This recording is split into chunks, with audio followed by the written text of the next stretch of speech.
Freedom Phone, meant for Trump supporters, is also made by a Chinese vendor. It appears the 22-year-old behind the Freedom Phone just took a Chinese-manufactured phone and rebranded the device to appeal to Trump supporters. Well, is this any surprise?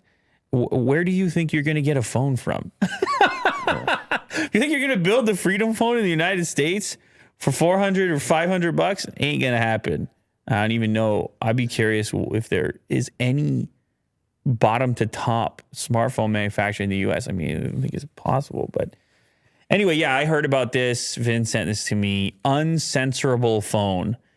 This is definitely being pitched at individuals who feel as though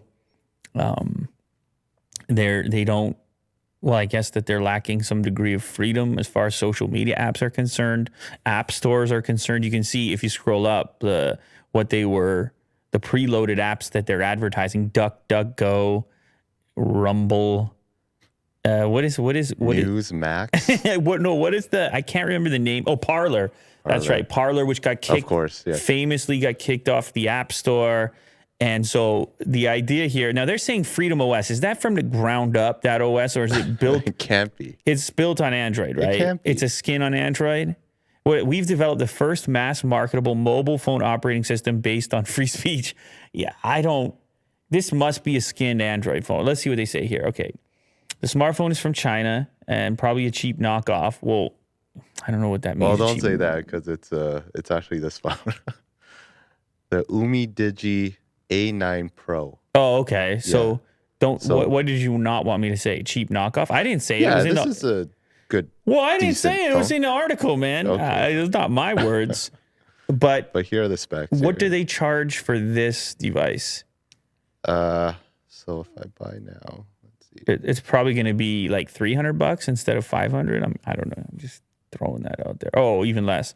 Depending on the spec, somewhere between 120 and 180, but then you're buying it straight from China. Mm-hmm.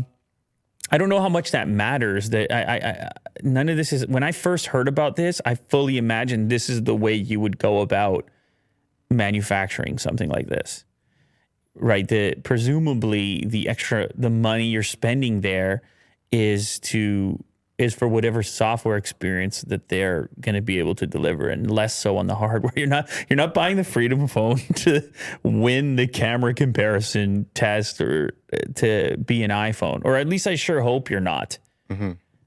But that said, we have looked at devices in the past, whether they're laptops or phones, targeted at a sense of privacy or certain privacy-related elements. It's not a first. I'm trying to remember the laptop that I did, which had hardware kill switches for all kinds of different features. I think I called the video Edward Snowden would like. It was called Purism. Mm-hmm. So it's not completely unprecedented. This one just happened to hop on a marketing opportunity when Parler got kicked off of the app stores, although I think it might be back now. And then all of a sudden it was like, wait, can there be an alternative app store where any app can exist for people who are equally pissed off? Or when Trump got banned off social media, for example. Mm-hmm. So you create opportunities. You do these things. You create opportunities. Here's that opportunity. Obviously, somebody's going to buy it. But how's this legal?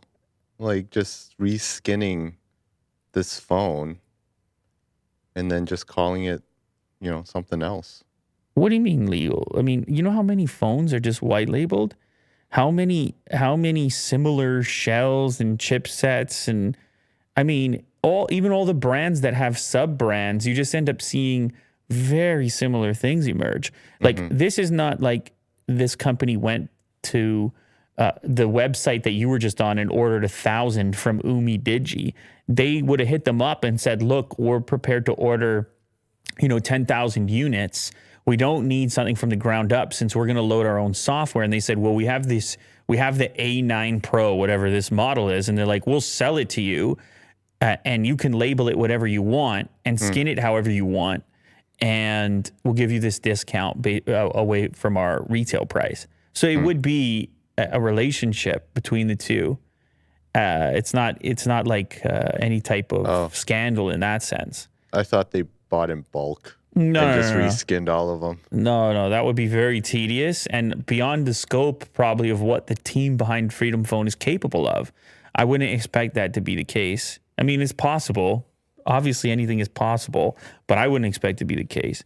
If you hit me up and you're like, look, Parler got banned, Trump got banned, we got a name for a phone, it's Freedom Phone. Where do we start? Mm-hmm.